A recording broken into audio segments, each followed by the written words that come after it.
So a couple weeks ago, after first ride of the season, I was going over the machine, checking all the clunks and squeaks, and discovered I needed new ball joints. So I picked up a complete set of ball joints from DK Off-Road. Got a really good deal on these heavy-duty chromoly, slack adjustable ball joints. But I also discovered that my prop shaft was bent. We're going to be fixing that today. But why fix something when you can upgrade it for twice the price?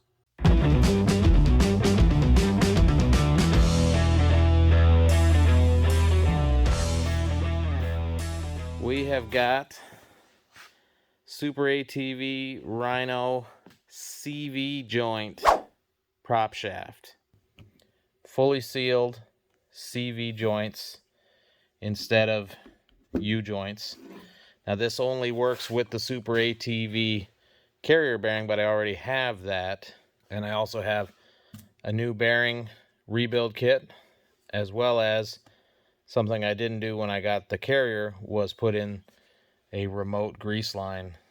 So we're going to be putting that in today as well. So I've already got the machine sort of prepped for drive shaft work. I've got the front passenger's wheel off. We've got center console out so we can access the carrier bearing, and rear driver's side wheel is off. This isn't really necessary, but it just makes working a lot easier. So the first thing we're going to do is we're going to disassemble the carrier bearing, and we're going to pull the housing and everything right out so it's out of the way. Plus, when you put it back in, you want to sort of realign it anyways. So we'll take that out first.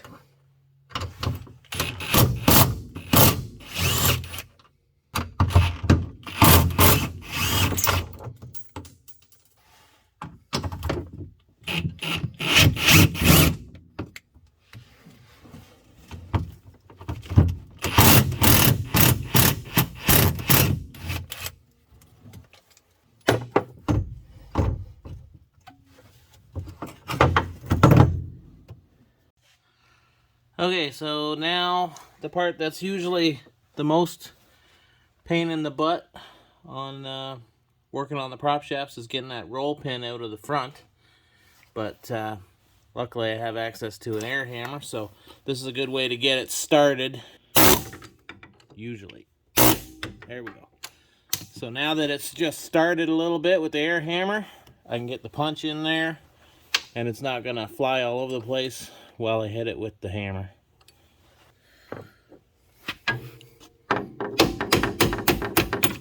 There she goes.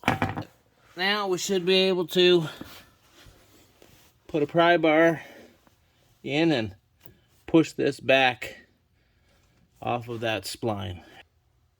Come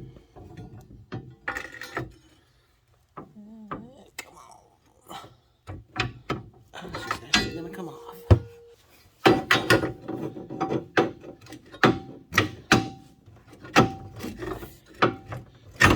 Okay. So that's the front off. Now, because it's a two-piece shaft, it will come apart here in the middle, but it's usually pretty hard. There's a bit of a retaining clip in there. So, best to just come around to the back. And with that front off, I actually pulled on it a little bit, and the rear already slid forward. A little bit of wiggling. The rear will come right off, and you can start working it out through the back here. It's got to kind of come through this spot here. And the only thing you've got to deal with is the bearing, which is attached in the middle here. It can sometimes hang up on stuff. So you just kind of have to just go forward and backwards. Reach in here and wiggle it. Come out to the back. Line it up again. Pull some more. back to the middle. Getting it a little bit at a time. And if it comes apart, fine. You can pull that middle, that center, or the front half out through the middle. And if it doesn't, it'll all come out in one piece. Right through the back. So with a couple of good yanks, I got the front and back of the old shaft separated. You can see the difference just in the size of the shaft itself and the CV joints, which are smoother to start with when they rotate, plus they're fully sealed, so they're not going to wear out as quickly as the U-joints. They don't need any servicing periodically anyways. The old bearing carrier will get reused. I got to clean that up.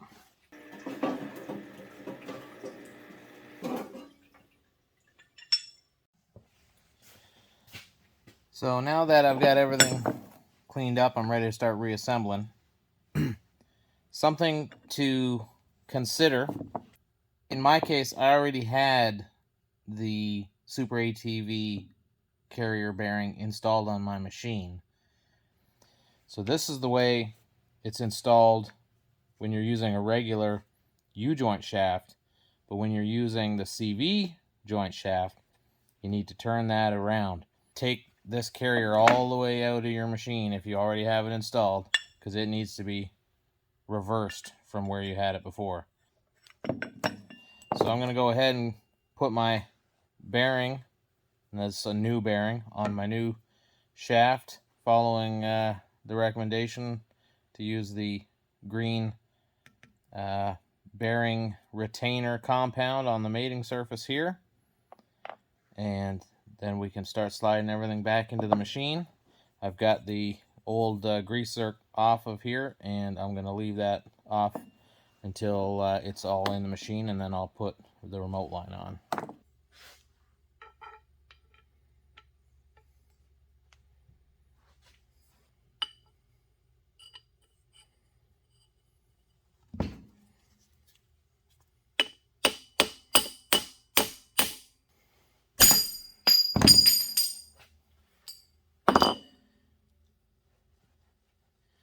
Okay, got the bearing all the way down. We can see the retaining ring groove all the way around there.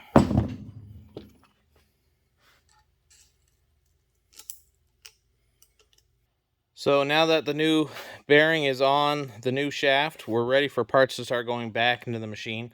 But before we do that, I'm going to put a little grease on all the splines that are going to go together.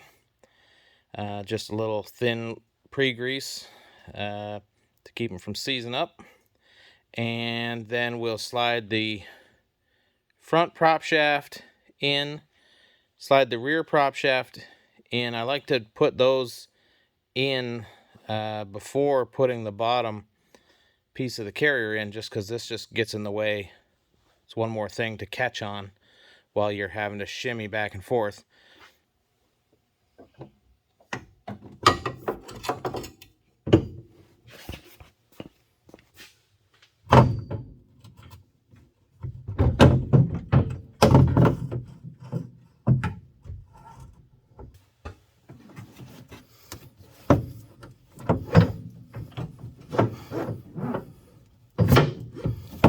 Okay.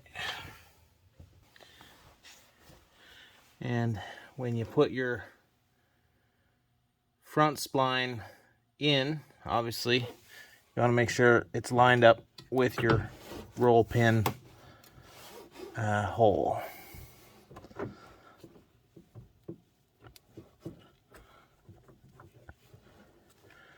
That looks about right.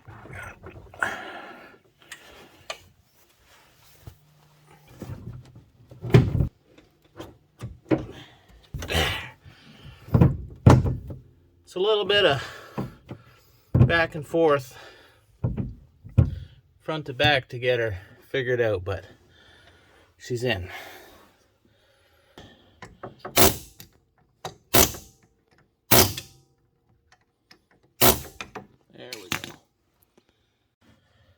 Okay, so I've got the bottom half of the carrier installed, making sure that it's in the right direction. Mainly the greasing groove on the bearing lines up with the greasing groove in the housing. The top has the same. And when you assemble them, you want to make sure that all lines up properly. On this installation with the CV prop shaft, the Super ATV logo faces the front of the machine, and the bearing is closer to the front of the carrier housing. Now I'm going to go put all the fasteners on lightly, not too tight. Putting a little bit of Loctite on first before I put them in. Then we'll spin the shaft to get the bearing to align itself a little bit. Then we'll tighten it down. Give her a little zip.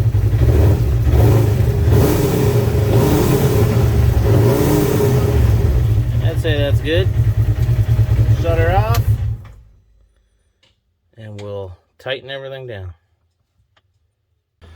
So I almost forgot about the remote grease line. I've been playing around with it, trying some different positionings. I haven't looked at the instructions to see if they have a recommended location for it, but I'm going to put a hole right here, run the line out in a loop, and to the top of the carrier. That takes care of the remote grease line. That positioning worked out really well. I would imagine by the looks of it, that's probably where the instructions would tell you to put it as well. That'll make maintenance a lot easier. So it's been a few days since I finished the installation of the drive shaft. I got everything buttoned back up, and I had hoped to get out on the trails to test it, but I haven't had a chance to. So I've settled for a quick rip down some of the gravel roads here close to home. But before we get into the results, I wanted to touch on something that I forgot to mention during the installation. Is at the back here, where the shaft slides onto the splines of the transmission, you want to make sure you leave about a 1-inch gap between the end of the shaft and the transmission. You don't want to go too close to the transmission, or else you might have trouble if the frame flexes a little bit. You need some slip joint room in there to breathe. So when you're tightening down your carrier bearing, you want to make sure that your positioning back here is good before you tighten that down. So as I said, I took it for a quick rip down some gravel roads here close to home. Basically what I was experiencing before was vibration in four-wheel drive at high speed. And the vibration problem that I had before is completely gone. I am super happy with it.